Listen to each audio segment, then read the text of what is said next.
Welcome to Level Up, Achieve Your Bold Money Goal. We're going to get started in just a second here. So one of the things I want to do tonight is to recap what we talked about yesterday. So this is a 3-part series. And yesterday was part 1, getting clear on what you want. So we talked a little bit about the importance of getting clear on what you wanted and why that's important, what your goals are based on, and if that makes sense for you in your business at this time. We talked about basing your goal on concrete information and how important that is. We talked a little bit about profit versus revenue and the difference between the two. And we also talked about the different types of expenses, variable expenses and fixed expenses. And then I had you think about in light of your income goals, thinking about those goals in light of what I talked about. So that was kind of how we ended yesterday. And so today we're going to go on to part 2, which is to raise your money set point. So I want to welcome you to this Facebook Live series. I'm Estelle Gibson, your money and mindset coach, and I'm here to help female entrepreneurs get their message and their services out in the world by helping them to manage their money and master their mindset. So to break free from limiting beliefs and thoughts that are stopping them, and to learn simple but powerful tools and techniques and strategies to manage their money in ways that is customized for them. So I want to welcome you to tonight. So we're going to be talking about raising your money set point. So we have a money set point that's based on our subconscious mind. And you might have heard of an exercise. We're actually going to do an exercise here in just a minute. And you may have heard about it or participated in before. Some people call it the money speedometer. Some people call it the money barometer. But I call it the money speedometer because I use an analogy of a cruise control in a car.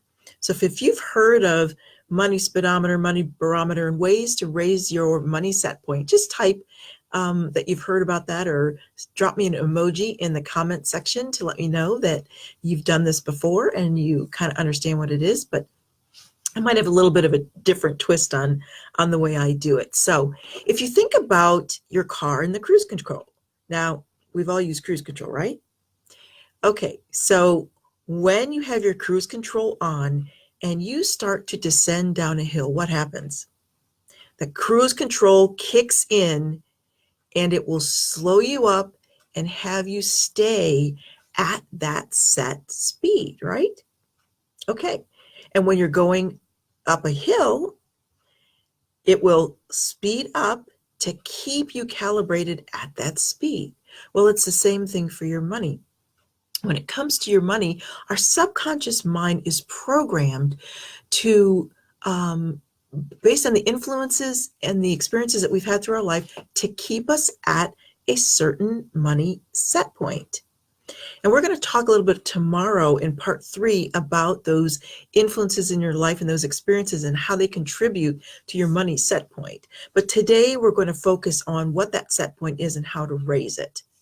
So when you set a goal, you're setting a goal, and when that happens, you start to get out of your comfort zone. So this is why people don't want to set goals, because a lot of times you set a goal and it's doing something more expansive than what you normally are doing. So what does that do? Get you out of your comfort zone. It brings up emotions. It brings up limiting beliefs. It brings up situations and experiences that are uncomfortable.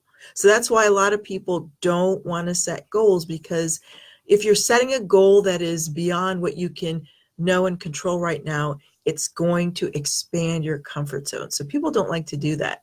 And that keeps us, we want to keep goals and we're designed sort of in our psyche to stay safe. So the goals that or the limiting beliefs that we have will keep us in the mode of staying safe and staying within our comfort zone.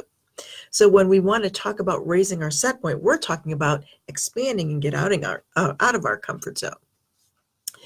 So I want you to think about how much you want to increase your income. So that's what we're going to talk about. We're going to do an exercise right now in line with that money set point. And I want to give you an example of a lot of times when we make a conscious choice to increase our income or to set goals, and we say we want to do it, but everything will get in our way to stop us from achieving those goals. And it's because of this subconscious and limiting beliefs that are going on. So an example of that, I know right now we are heading towards the largest, I think it is the largest jackpot in the Mega Millions sweepstake. And I see that, hey, Beverly, glad you're here. Glad you checked in. Welcome, welcome. We are now talking about raising your money set point. So the Mega Millions. So I know a lot of people go, hey, I want to win that money.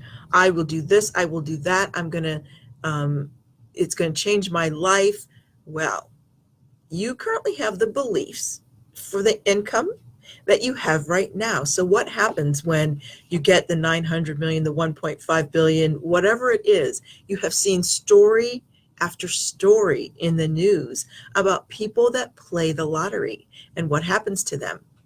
They end up bankrupt. They end up losing their money. They end up getting illness. They have all these issues and problems. And what is beneath all of that, believe it or not, is the money set point, the limiting beliefs, the subconscious beliefs that keep you stuck on that specific level of income, and that will create your circumstances. So when it comes to your business, you might say, I want to raise my income. I want to get more clients. I want to raise my prices, and then all different things will come to get in your way. Procrastination, situations, circumstances. And that is driven by that subconscious programming. And we're going to get into more of that tomorrow and how to shift that.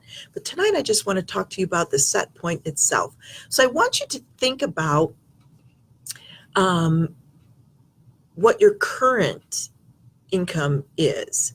So I want you to think about that, estimating based on a monthly amount. Now, there are ways to estimate this more specifically, especially if you have income that fluctuates every month.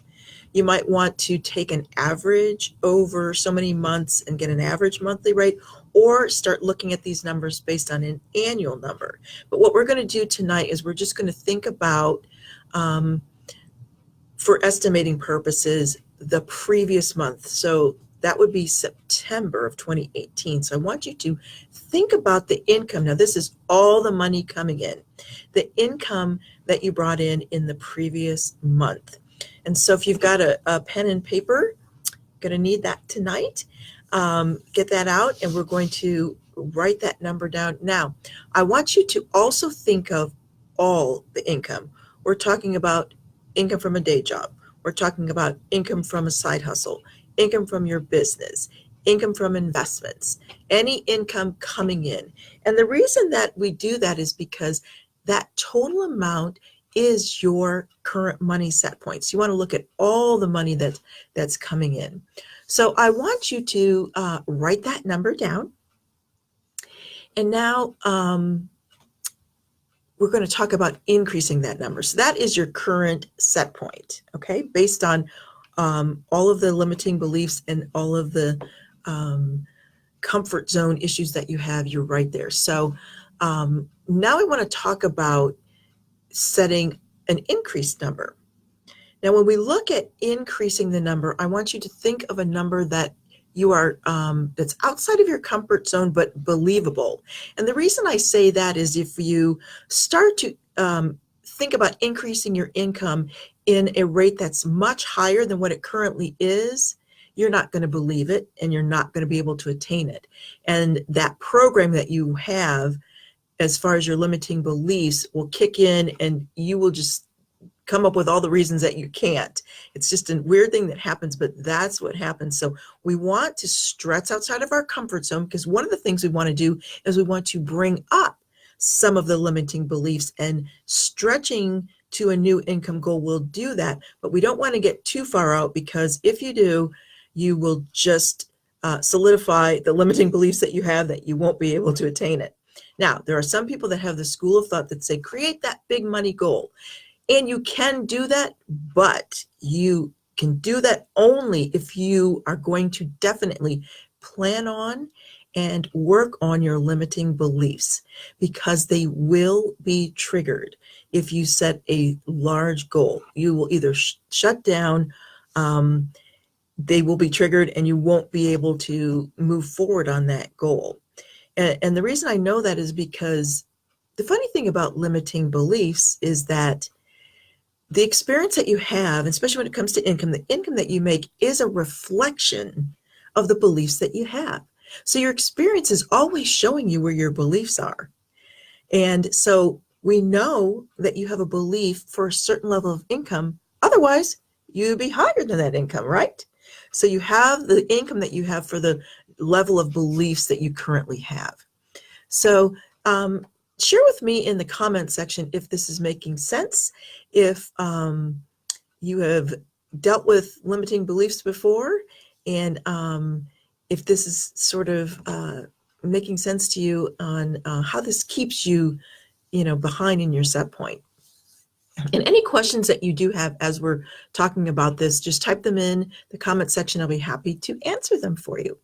So now, as we think about the next level up for your income, I want you to write down what that number is. So we looked at what you currently are making, your current set point, monthly. So I want you to pick a number that is outside your comfort zone, but not way outside of it. That's not too much of a stretch, that is sort of believable, because we want to start building that belief that as we change and shift the limiting beliefs, that you can have success in attaining that income, and then be able to build that believing, and then set a new goal and continue setting greater and greater income goals.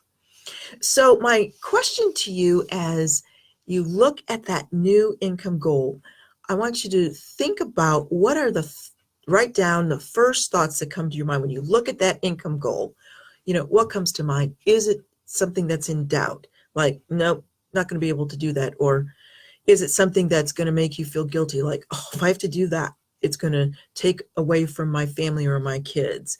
Or it could be fear that I'll never make it, or it's going to take up and consume all my time, and I'm not going to be able to attain it, or I won't be able to keep it up, or that's too much of a level up for me, and I don't know how to do it. So, think about what some of those thoughts are that are coming into your mind right now.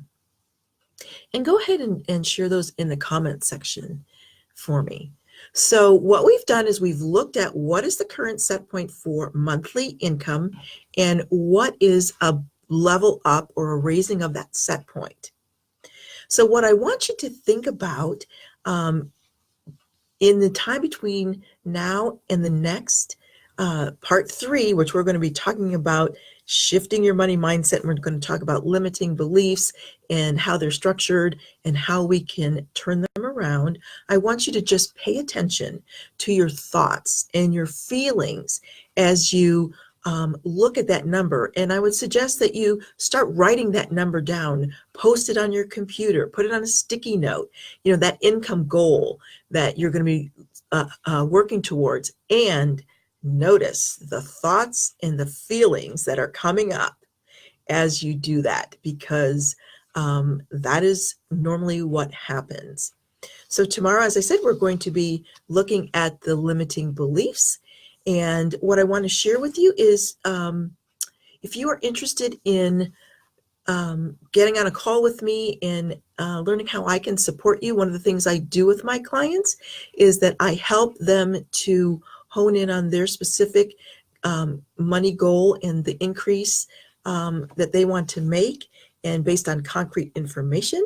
So if you're interested in hopping on a call with me to see how I can support you in attaining and reaching that money goal and those income goals, I'll have my schedule is right in the dialog box above the video, and you can schedule a time and jump on a call with me, and I'll be happy to meet with you. So I just want to check to make sure, are there any questions before we sign off for tonight? And I just look forward to seeing you tomorrow. And once again, think about those thoughts and beliefs and feelings as you focus on that new money goal. I'll see you tomorrow.